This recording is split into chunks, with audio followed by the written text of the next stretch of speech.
De la quiebra a $1.000.000 en 4 años sin dejar el empleo. Sergio nos cuenta cómo con su esposa crearon un patrimonio que les está dando renta suficiente para dejar el empleo, aunque no lo deja. Y aquí nos cuenta por qué, cómo lo hicieron, qué cambios hicieron y cómo tú lo puedes hacer. Además, ellos han trabajado con Airbnb, nos van a dar claves y tips para hacer o no hacer el negocio de Airbnb. Para invertir mejor, estás en Ingresos Reales con Bienes Raíces con Carlos Devis. Si te gusta esta información, entonces suscríbete a mi canal, ponle me gusta y por favor pon tus comentarios, qué te ha gustado, qué temas te gustaría que trabajáramos, porque yo leo todos los comentarios que tú escribes.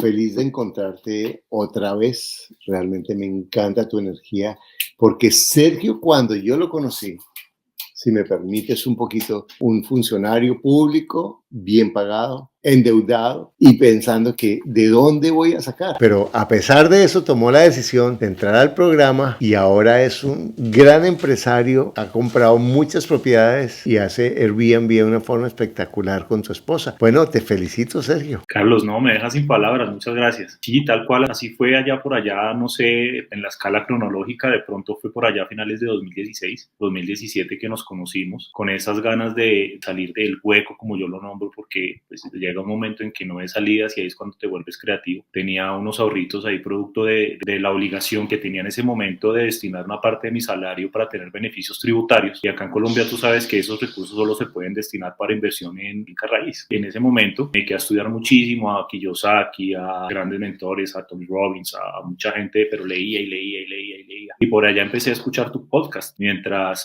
iba en el transporte público, porque pues esa fue una de las primeras decisiones que tomamos en su momento. Llegó un punto en donde los libros ya no me llenaban el ansia de conocimiento y de crecimiento, y me dediqué a buscar un mentor en finca raíz para no ir a desperdiciar de pronto los pocos recursos que tenía para inversión en inmuebles, y ahí fue cuando nos conocimos, de pronto como al inicio del 2017. ¿Cuántas propiedades tienes ahora? No, Carlos, yo creo que en propiedades ya pasamos el $1.000.000 en activos.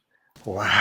Estamos ahí como en ese rango, porque justamente estamos en preparación de impuestos acá en Colombia, entonces yo creo que sí, estamos como por ese rango de endeudamiento por ahí entre el 30 y el 40%. ¿No más? No más. Uy, no, usted debería mandarme otro chequecito porque impresionante. Muy barato la mentoría. Y les cuento que Sergio, fuera de que ha ganado tanta plata con mi programa, cuando comenzamos esto, y lo digo ahora en público, me dijo, me estoy dejando el pelo así para convertirme en youtuber.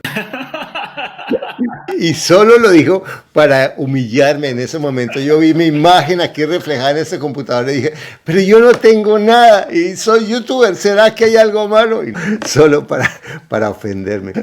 Bueno, entonces yo hablo, Sergio, de compra con 30-40% de descuento. Cuando tú entraste a la mentoría, tú no tenías recursos, tenías muy pocos, me decías, estabas muy limitado en tu crédito porque estabas muy endeudado y el mercado estaba alto. Este era un mercado de vendedores, un mercado caliente. Cuando yo hablo de comprar con 30-40% o financiado por el dueño, la gente me dice, pero es que el mercado está muy caliente, es que aquí no se consigue, eso será donde vive Carlos, eso será no sé cuál. ¿Qué tan cierto es que hay propiedades de 30-40% en cualquier mercado? Tú me dijiste que en algún momento que los bienes raíces no eran negocios de ladrillos, pero yo fui un poquito más allá. Pues tú dices no son ladrillos porque son de personas, ¿no? Pero yo fui un poquito más, entendí que los bienes raíces son un modelo financiero, ¿sí? Entonces yo soy muy disciplinado y voy muy al detalle del número. Entonces yo manejo como 10 o 15 ratios, porque en ese momento no tenía chance de equivocarme. Me la estaba jugando el todo por el todo y tenía que tener una disciplina operativa con el número al detalle. Entonces estaba buscando retornos, estaba buscando rentabilidades y tenía que ir por esos porcentajes de descuento, si no los números no me iban a dar cuadrar por ningún lado. Y como tú bien me mencionas, así era.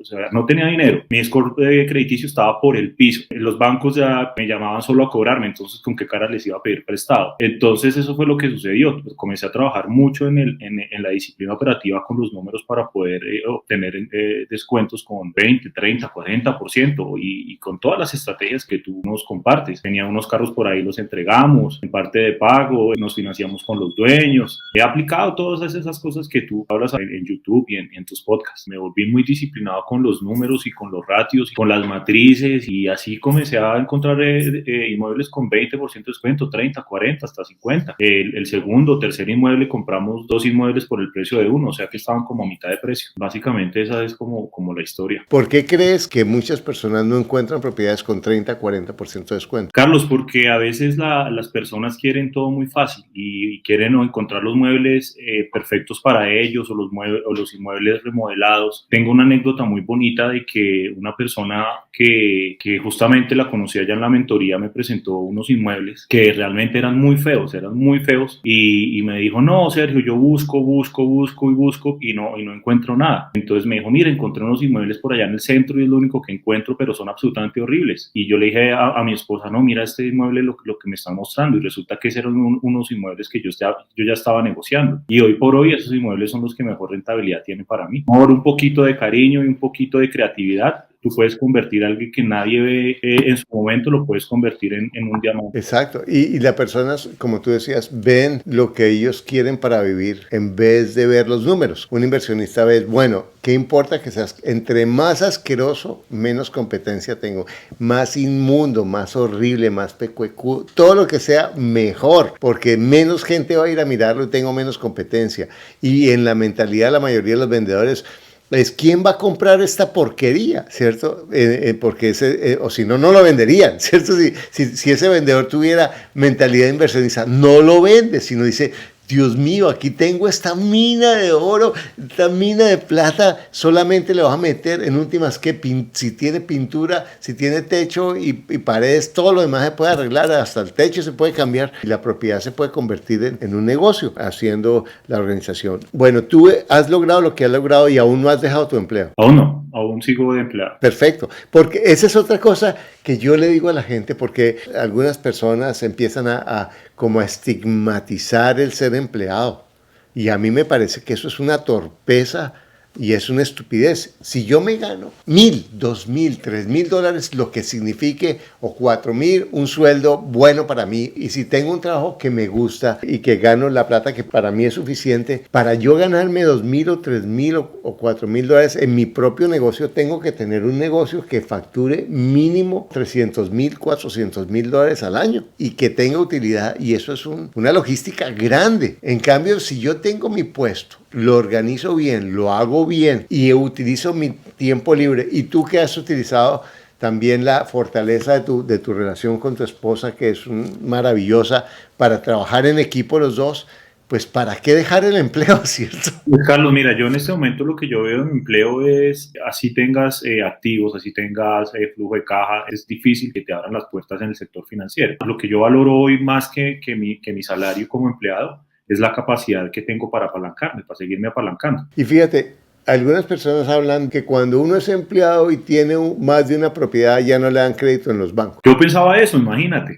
Sí, por eso la segunda propiedad es la más difícil, porque tú dices, bueno, ya tengo la mía, ya estoy full de crédito, ya estoy full de capacidad de endeudamiento, ya nadie me va a prestar, y todo lo contrario. Ahora cuando el banco te dice: ¿cuántas propiedades tienes? 15. Ah, no, pues te vuelves mucho más.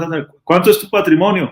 3,000 o 4,000 millones de pesos. Entonces ya pasa a ser, es muy irrelevante, pero pues son cosas como que se inventa uno para ver las cosas difíciles. Porque le pide consejo a quien no tiene nada, ¿cierto? A quien solamente tiene una propiedad y se queda ahí. Y en últimas, si yo me convierto, salgo de consumidor a inversionista y digo: no, yo me pongo bonito para el banco y tengo unas finanzas organizadas para el banco y juego con las reglas de ellos, el crédito, todo lo contrario.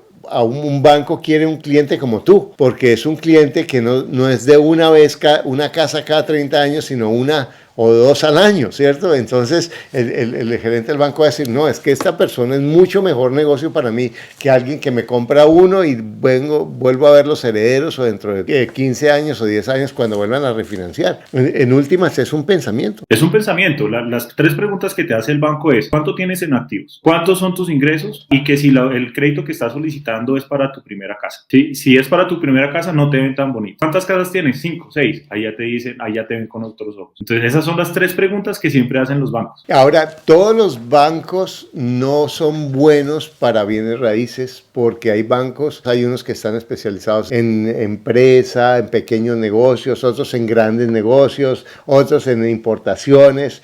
Y hay bancos especializados en bienes raíces, y hay bancos especializados en primeros compradores, y hay bancos especializados en inversionistas. Eso no lo sabe el consumidor común. Entonces uno tiene que ir a buscar el banco que entiende al inversionista, porque es el que más fácil te va a prestar. Y hay productos diseñados también para inversionistas. Exactamente, en cualquier país. Cuando yo comienzo a decirle a mis estudiantes, la primera propiedad es la más difícil, la segunda es un poco más fácil, pero después se compran como comprar Kleenex, porque se va volviendo una bola de nieve. Pero si tú te comprometes a comprar 1 o 2 al año, tú puedes. ¿Cómo esto ha cambiado tu relación con tu pareja en la parte financiera? ¿Cómo ha sido? Háblanos un poquito, porque yo admiro mucho lo que ustedes han hecho en la construcción del equipo financiero. Me ha ayudado mucho, sobre todo porque Jennifer es apasionada por lo que hace. Ella básicamente es la que responde por la administración de los inmuebles y también me quita mucha carga de lo que es esa parte operativa. Yo estoy un poquito más como echando los números y viendo qué oportunidades de inversión hay y todo ese tema. Entonces, cada uno tenemos nuestro rol claramente definido. Ella tiene también sus ingresos, ella tiene también sus propiedades. Entonces, realmente hoy no nos inquieta el tema económico, ¿no? Para nosotros no es una situación el tema del dinero. Genial. Si a ti te pusieran ahorita en México o en Perú o en España, ¿podrías repetir el modelo? Pues Carlos, curiosamente yo cumplí este año, o sea, yo recordaba ahí hace 10 años yo estaba viviendo en Londres, sí, yo dije, donde yo en el 2009 hubiera tenido este conocimiento, hubiera hecho mucho dinero, porque pagué mucho, porque cuando no sabes te sacan el dinero de donde no es, y sabes que vivir allá es muy costoso. Exacto. Y donde hubiera tenido el conocimiento que tengo y seguro hubiera tenido la oportunidad de adquirir también propiedades en Europa, o en Asia o en Estados Unidos, porque el modelo es exactamente igual. Es hacer un par de números que son muy sencillos, son sumas y restas, encontrar el inmueble o la persona indicada para la propiedad. Bueno, cuando tú tomas la mentoría estaban en una situación muy apretada, no teniendo plata, estando al borde de una crisis jurídica, decides invertir en educación financiera. Porque entendí de que el mayor activo que tengo lo tengo en medio de mis 2 orejas, ¿sí? Que mi mayor inversión es en mí. Todo lo puedo perder y con lo que ya he vivido, con lo que ya conozco, seguramente lo voy a volver a poder hacer. En ese momento fue una decisión bastante compleja porque era todos nuestros recursos. De hecho, yo no sé si te conté alguna vez, mi esposa no sabía cuánto costaba la mentoría.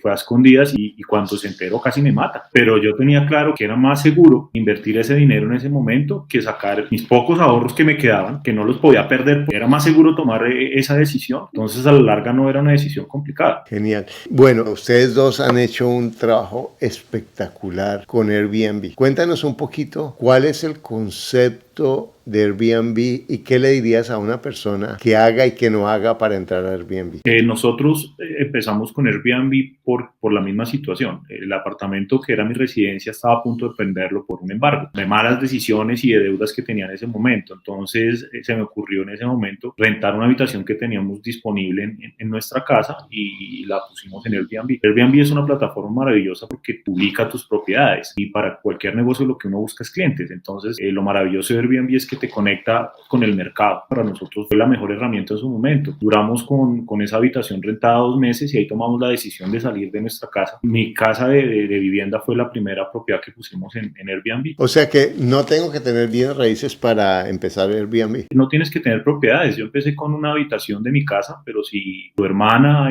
fuera del país tiene una habitación, la puedes rentar o tus hijos si tienen un apartamento desocupado en un lugar, lo puedes rentar. Hay muchas modalidades. o puede subarrendar. En mi caso, pues que yo sí tengo, mi mentalidad de inversionista es que siempre hago los números con renta tradicional y no compro un negocio, porque mi negocio no es el Airbnb. De nuevo, para mí Airbnb es una palanca que me sirve para desarrollar mi negocio inmobiliario. Eso es muy importante insistir, y yo aprendí eso de, y con Airbnb, calcular siempre la renta tradicional, porque las personas, como con el Uber, no, es que el Uber no sé qué, pero el Uber es una coyuntura y Airbnb es una coyuntura y seguramente va a sobrevivir, pero se va a transformar, porque la mayoría de las ciudades están compitiendo con hoteles y con una industria turística grandísima, entonces, y las ciudades no están ganando impuestos, todo se va a sofisticar. Entonces es importante hacer los números sobre la renta tradicional. Yo no puedo hacer el número de, si me pagan $50 diarios por 30 son 1.500, uy, me la hice, ¿cierto?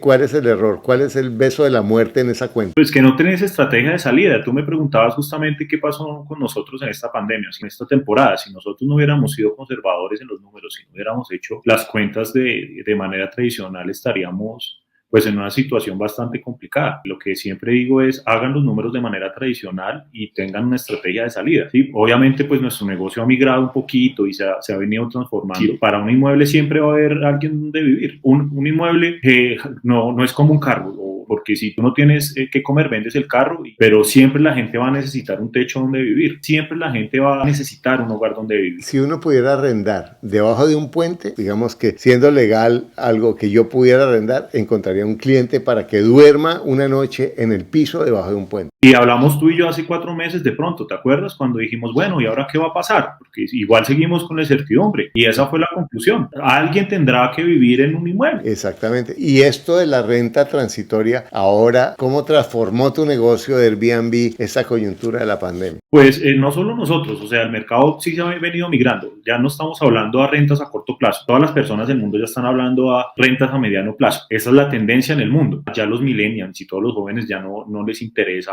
comprar inmuebles para vivir. Les interesa para inversión, pero no les interesa vivir porque les gusta cambiar. Se aburren. Entonces, ahorita en el mundo la tendencia es rentas por 1 mes, por 3 meses y por 6 meses. Hablando de la palabra de reinvención, eso es lo que nos ha llevado a nosotros a migrar un poquito. Entonces, ¿qué pasó con nosotros? Nos constituimos como un negocio formalmente constituido, armamos nuestra página web, hicimos tours de realidad virtual porque ya los márgenes estaban muy apretados y teníamos que salirnos un poquito de la plataforma Airbnb, porque pues Airbnb para cubrirte por 3 días funciona muy bien, pero ya para cubrirte por 1 mes el costo del servicio sale muy caro, sobre todo para el cliente. Le estás cargando cerca del 20%, cerca del 18%. Entonces eso hace que no seas competitivo. Pero para rentas de 1 mes, 2 meses, 3 meses ya teníamos que buscar otra alternativa. Entonces buscar productos aseguradores, buscar productos de marketing, buscar otra serie de productos que nos permitieran llegar al consumidor para salirnos del esquema de Airbnb.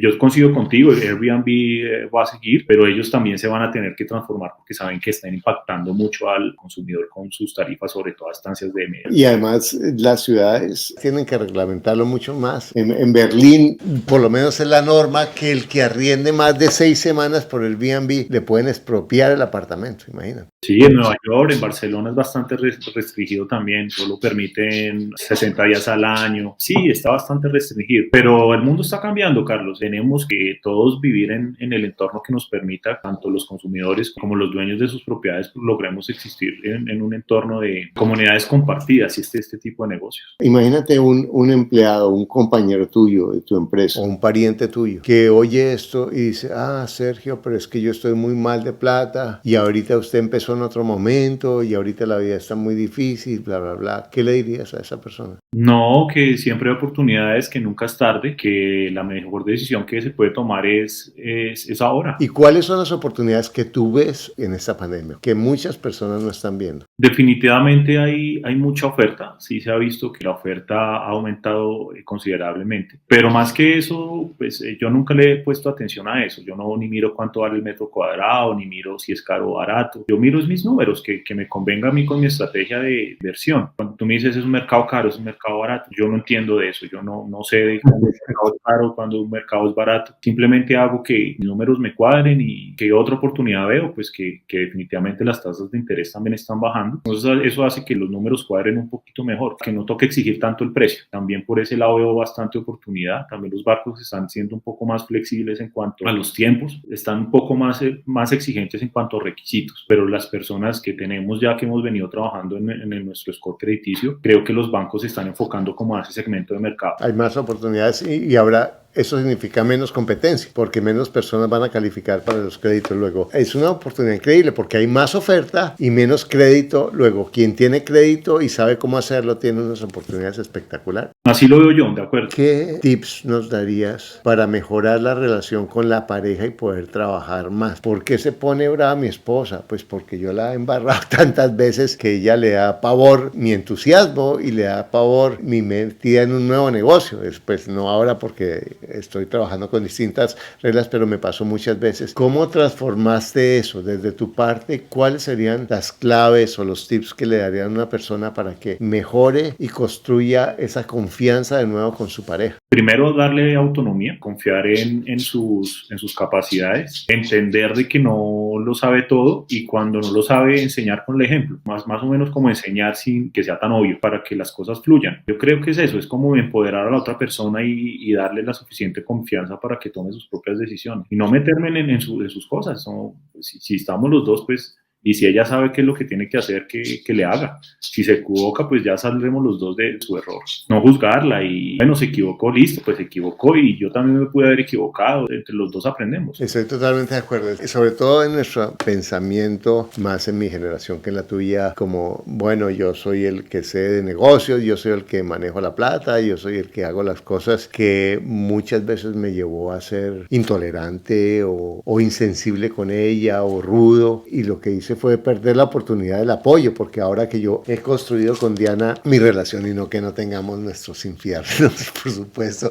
pero que hemos construido una relación de socios muy nutritiva. Hago mi esfuerzo para lo que tú dices, honrar lo que ella hace, valorar lo que ella hace, darle la oportunidad de que se equivoque y también reconocer cuando yo le embarro. Antes yo me comía el sapo, no, eso no, es que tal cosa, no, ya la embarré, yo fui emocional o yo fui torpe en tomar esa decisión o no hice la tarea, que dicen que las mujeres son más emocionales que los hombres en los negocios. Absolutamente al contrario, los hombres somos mucho más emocionales que las mujeres. Bueno, Sergio, muchas gracias, de verdad que yo me siento muy orgulloso de tu amistad y de tu crecimiento y quiero que termines con estas personas que están mirando esto y que dicen, pero yo no tengo plata, pero yo estoy mal, pero yo no sé. Él habla de los modelos financieros y él habla de esas cosas que yo ni entiendo, esas palabras que él dice, pero yo, ¿qué voy a hacer? Que busquen un mentor. Pues yo no sé, Carlos, sí, primero que hagan lo que les gusta hacer. Les gusta el Forex o la bolsa o los supermercados o compra de carros. Todos los negocios son buenos. O los bienes raíces, que primero escojan lo que quieren hacer, que les gusta. Y segundo, que busquen la persona que ya haya hecho lo mismo. De resto, pues nada, no hay nada que hacer. Entonces, si les gusta el tema de la bolsa, busque a alguien que ya haya ganado dinero y cerciórese que sí haya ganado dinero con la bolsa. Eso es lo primero. Primero, encontrar su pasión, que le guste, porque si no le gusta, no se va a trasnochar buscando propiedades. Tú no tenías ni idea que te gustaban los bienes raíces. Claro, les aprendí a coger cariño. Exacto, porque en últimas, mira, yo creo que uno en la vida no busca lo que lo apasiona, sino se apasiona con lo que tiene. Creo que estamos hablando de lo mismo. Yo llegué a un momento en que Jennifer ya me decía, ya párele porque usted desayuna bienes raíces, almuerza bienes raíces, duerme bienes raíces. Y se vuelve como una obsesión, pero una obsesión como buena. A eso me refiero, pero como decía Kiyosaki, para ahí en sus libros, pues de 100 es una. Y para buscar 100, pues hay que tener algo. Entonces, no sé si es primero la pasión o la pasión llega, pero eso tiene que estar en algún lado. La pasión es una decisión y obviamente al comienzo puede haber pasión y con miedo, con inseguridad, con cautela, y el miedo es bueno, es hacerlo calma, porque esto no pasa de un día para otro, esto no pasa sin equivocarse, esto no pasa sin hacer un plan, esto no pasa sin educarse, sin organizar las finanzas personales, es absolutamente imposible. Y esto ha sido una montaña rusa, o sea, acá no, esto ha sido de subidas y bajadas, hemos tomado malas decisiones, bancos que nos han mirado como cuero, otros bancos que nos han mirado bonito. Jennifer ha tenido un montón de desafíos en su desarrollo personal también con los bienes raíces. raíces con el sector financiero. No crean que todo esto ha sido también color de rosa, ha sido 1.000.000 de desafíos, pero... Nadie se gana una corona de laureles por espantar un burro. Sí, vienen cosas interesantes y cada proyecto es diferente y si quieres ir más grande el modelo es diferente, pero a la larga son los mismos números. Bueno, Sergio, muchas gracias por tomar tu tiempo, por compartir de nuevo con nosotros. Realmente me siento muy orgulloso y espero verte pronto, apenas podamos viajar para Colombia. Te mando un abrazo, me das un saludo a Jennifer y a ti que estás escuchando esto, que estás viendo esto. Te doy las gracias por abrir tu mente, por abrir tu corazón, por compartir con nosotros en estos momentos. Y bueno, esta información te puede ayudar a transformar tu vida. En donde estés tienes fortalezas para hacer el cambio que tú quieres. Lo primero es decidirlo, porque acuérdate que lo único que te aleja de lograr lo que tú quieres es un pensamiento que no es cierto. Si te ha gustado esta información, por favor, inscríbete a mi canal y ponle me gusta para que otras personas también puedan beneficiarse compartiendo esta información. Y por supuesto, los comentarios son importantísimos. ¿Qué aprendiste? ¿Qué te sirvió? ¿Qué temas te gustaría que conversáramos? Y te espero en el próximo video.